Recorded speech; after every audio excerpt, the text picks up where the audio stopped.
हरे कृष्ण।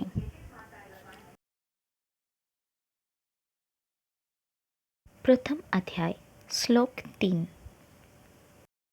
पश्यैतां पाण्डुपुत्रमाचार्य महन्तिं च मुमः बुद्ध्यं द्रौपदपुत्रेण तव शिष्येण धीमता।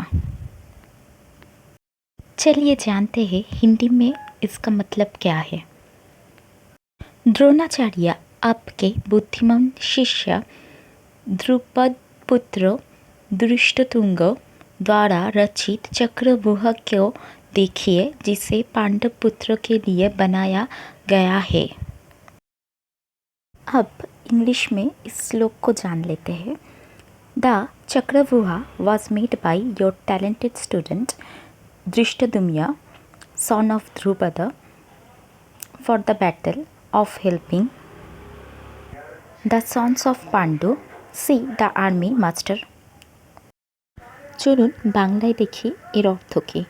আচার্য দেখুন আপনার বুদ্ধিমান শিষ্য ধৃষ্টদ্যুম্ন ধ্রুপদের পুত্র পাণ্ডুপুত্রদের জন্য চক্রব্যূহ রচনা করেছে। ধন্যবাদ। हर हर महादेव। मिलते हैं अगले शनि और रविवार। नमस्कार।